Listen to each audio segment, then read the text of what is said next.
ಇವತ್ತಿನಿಂದಲೇ ತನಿಖೆಯನ್ನ ಪ್ರಾರಂಭಿಸ್ತಾ ಇದೆ SIT. ಹೂತಿಟ್ಟ ಶವಗಳನ್ನ ಹೊರತೆಗೆಯುತ್ತಾ SIT. ಅದಕ್ಕೆ ಅದರದ್ದೇ ಆದಂತಹ ಫಾರ್ಮಾಲಿಟೀಸ್ ಇದೆ. ಹಾಗಾದ್ರೆ ಎಸ್ಐಟಿ ತನಿಖೆ ಹೇಗೆ ಸಾಗುತ್ತೆ? ಧರ್ಮಸ್ಥಳದಲ್ಲಿ ನಿಗೂಢ ಅಸ್ಥಿ ಪಂಜರದ ಪತ್ತೆ ಪ್ರಕರಣದ ಆರೋಪ.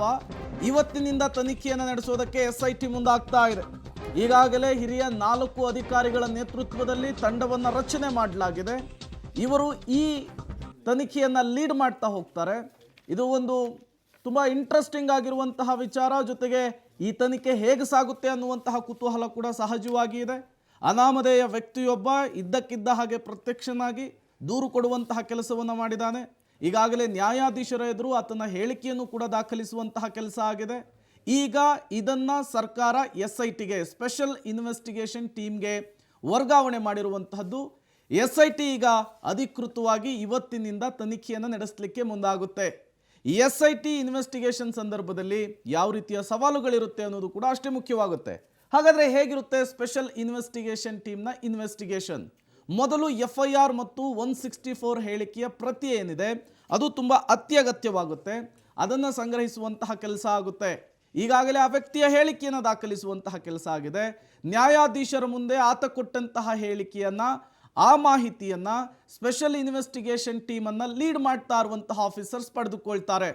ಅದನ್ನು ಕೂಲಂಕುಷವಾಗಿ ಸ್ಟಡಿ ಮಾಡುವಂತಹ ಕೆಲಸ ಆಗುತ್ತೆ. ಬಳಿಕ ಹೇಳಿಕೆ ನೀಡಿದಂತಹ ವ್ಯಕ್ತಿ ಇದಾನಲ್ಲ, ಅನಾಮಧೇಯ ವ್ಯಕ್ತಿ, ಮುಸುಕುದಾರಿ, ಆತನನ್ನು ವಿಚಾರಣೆಗೆ ಒಳಪಡಿಸುವುದಕ್ಕೆ ಆಫೀಸರ್ಸ್ ಮುಂದಾಗ್ತಾರೆ. ಸಾಲು ಸಾಲು ಪ್ರಶ್ನೆಗಳನ್ನು ಆತನ ಮುಂದಿಟ್ಟು ಉತ್ತರವನ್ನು ಪಡೆದುಕೊಳ್ಳುವುದಕ್ಕೆ ಮುಂದಾಗ್ತಾರೆ. ನಿಜಕ್ಕೂ ಕೂಡ ಈ ಕೃತ್ಯ ಆಗಿತ್ತಾ, ಬೇರೆ ಎಂಥದ್ದು, ಎಲ್ಲದರ ಡೀಟೇಲ್ ಸಂಗ್ರಹಿಸ್ತಾರೆ. ಸದ್ಯ ಸಿಕ್ಕಿರುವಂತಹ ಅಸ್ಥಿ ಪಂಜರದ DNA ಮ್ಯಾಚಿಂಗ್ ಪ್ರಕ್ರಿಯೆ ಆಗಬೇಕಾಗುತ್ತೆ. ಅಸ್ಥಿ ಪಂಜರ ಆತ ಯಾವ ಜಾಗದಲ್ಲಿ ಹೂತಿದ್ದಾನೆ ಅನ್ನೋದನ್ನು ಆತ ಹೇಳಬೇಕು. ಅಲ್ಲಿ ಅದೊಂದು ಫಾರ್ಮಾಲಿಟೀಸ್ ಇರುತ್ತೆ, ಅದನ್ನು ಕಂಪ್ಲೀಟ್ ಮಾಡಿ ಮೇಲೆತ್ತುವಂತಹ ಕೆಲಸ ಆಗುತ್ತೆ. ಅದಾದಮೇಲೆ ಆ ವ್ಯಕ್ತಿ ಯಾರು, ಎಲ್ಲದರ ಡೀಟೇಲ್ ಸಂಗ್ರಹಿಸುವಂತಹ ಕೆಲಸ. DNA ಮ್ಯಾಚಿಂಗಿಗೆ SITಯಿಂದ ಇನ್ನಷ್ಟು ವೇಗ ಸಿಗಲಿದೆ. ಹೀಗೆ ಹಂತ ಹಂತವಾಗಿ ಇನ್ವೆಸ್ಟಿಗೇಷನ್ಸ್ ಆಗ್ತಾ ಹೋಗುತ್ತೆ.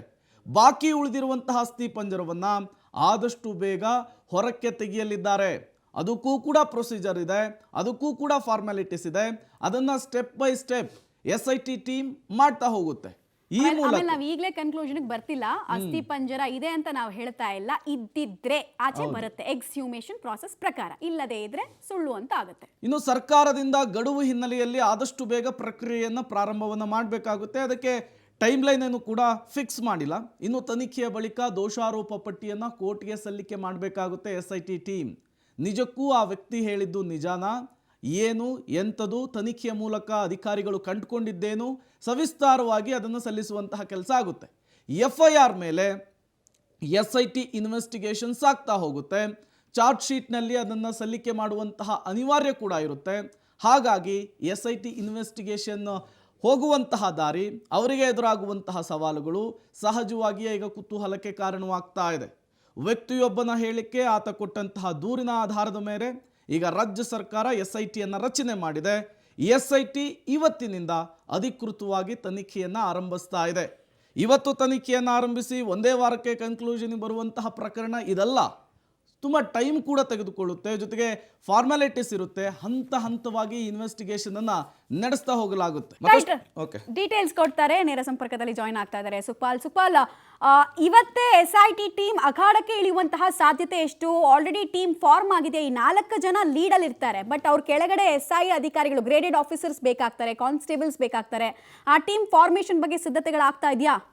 ಈಗ ಸರ್ಕಾರ ರಚನೆ ಮಾಡಿರುವಂಥ SIT ತಂಡ ಈಗ ರೆಡಿಯಾಗಿರುವಂಥದ್ದು. ಆದರೆ ಅವರು ಧರ್ಮಸ್ಥಳಕ್ಕೆ ಬಂದು ಈ ಒಂದು ಪ್ರಕರಣ ಏನು ದಾಖಲಾಗಿತ್ತು ಧರ್ಮಸ್ಥಳ ಪೊಲೀಸ್ ಠಾಣೆಯಲ್ಲಿ, ಅದರ ಮಾಹಿತಿಯನ್ನೆಲ್ಲ ಕಲೆ ಹಾಕಬೇಕಾಗುತ್ತೆ. ಆಮೇಲೆ ಈ ಪ್ರಕರಣದ ತನಿಖೆಯನ್ನು ಆರಂಭಿಸ್ತಾರೆ. ಮೊದಲಿಗೆ ಇಲ್ಲಿರುವಂಥ ದೂರು ಏನು ಕೊಟ್ಟಿದ್ದಾರೆ ಆ ದೂರನ್ನು ಅವರು ಸಂಪೂರ್ಣವಾಗಿ ಪರಿಶೀಲನೆ ಮಾಡ್ತಾರೆ. ಆ ಬಳಿಕ ಆತ ಅದರಲ್ಲಿ ಹೇಳಿರುವ ಪ್ರಕಾರ ಈ ಸುಮಾರು 100 ಕಡೆಗಳಲ್ಲಿ ನಾನು ಶವಗಳನ್ನು ಹೂತಾಕಿದ್ದೇನೆ ಅನ್ನುವಂಥದ್ದು. ಹಾಗಾಗಿ ಅದನ್ನು ನ್ಯಾಯಾಲಯದ ಅನುಮತಿ ಪಡೆದು ಈ ಯಾವ ಜಾಗದಲ್ಲಿ ಆತ ಹೂತಾಕಿದ್ದೇನೆ ಅನ್ನುವಂಥದ್ದನ್ನು ನೋಡಿ ಆ ಬಳಿಕ ಆತನ ಸಮ್ಮುಖದಲ್ಲಿ ಅದನ್ನು ಹೊರತೆಗೆಯುವಂಥ ಕೆಲಸಕ್ಕೆ ಮುಂದಾಗಬೇಕಾಗುತ್ತೆ. ಆದರೆ ಆ ಸಂದರ್ಭದಲ್ಲಿ ಆತ ಎಲ್ಲೆಲ್ಲೆಲ್ಲ ಹೂತಾಕಿದ್ದೇನೆ ಅನ್ನುವಂಥದ್ದನ್ನು ಆತ ನಿಖರವಾಗಿ ಹೇಳಬೇಕಾಗುತ್ತೆ. ಸುಮಾರು 10 ವರ್ಷಗಳಿಂದ ಆತ ಈ ಒಂದು ಧರ್ಮಸ್ಥಳವನ್ನು ಬಿಟ್ಟು ಹೋಗಿದ್ದೇನೆ ಅನ್ನುವಂಥದ್ದನ್ನು ಆತ ದೂರಲ್ಲಿ ತಿಳಿಸಿದ್ದಾನೆ. ಜೊತೆಗೆ 1995ರಿಂದ ಆತ ಇಲ್ಲಿದ್ದ. ಆ ಸಂದರ್ಭದಲ್ಲಿ 3 ವರ್ಷಗಳ ಬಳಿಕ ಈ ರೀತಿಯಾದಂಥ ಕೃತ್ಯ ನನ್ನ ಕೈಯಿಂದ ಮಾಡಿಸಿದ್ದಾರೆ, ಹಾಗಾಗಿ ಅದನ್ನೆಲ್ಲ ಇಲ್ಲಿ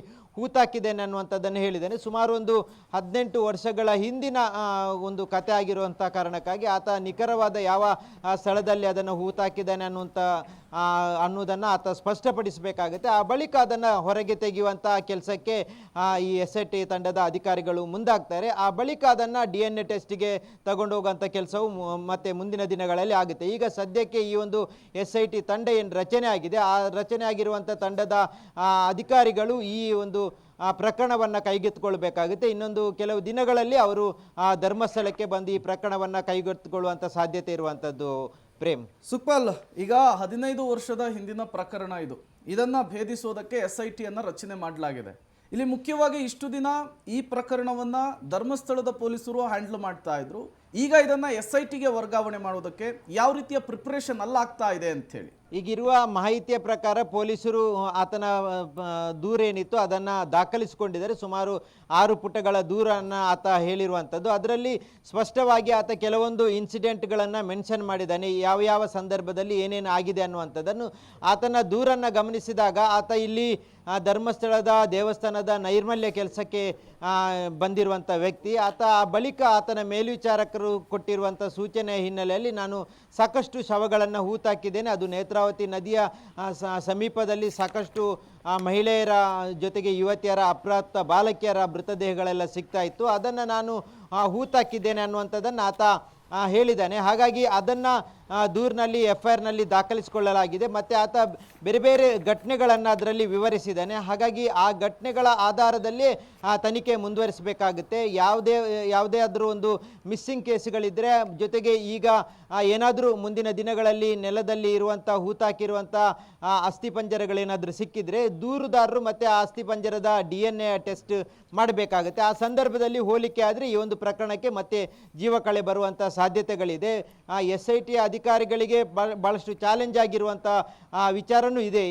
ಆತ ಕೊಟ್ಟಿರುವಂಥ ಮಾಹಿತಿಯ ಹಿನ್ನೆಲೆಯಲ್ಲಿ ಯಾವಾಗ ಆತ ಯಾವ ಸ್ಥಳದಲ್ಲಿ ಹೂತಾಕಿದ್ದಾನೆ ಅದನ್ನು ಹೊರಗೆ ತೆಗೆದ ನಂತರ ಈ ಪ್ರಕರಣ ಮತ್ತಷ್ಟು ತನಿಖೆ ಚುರುಕುಗೊಳ್ಳುವಂಥದ್ದು. ಪ್ರೇಮ್,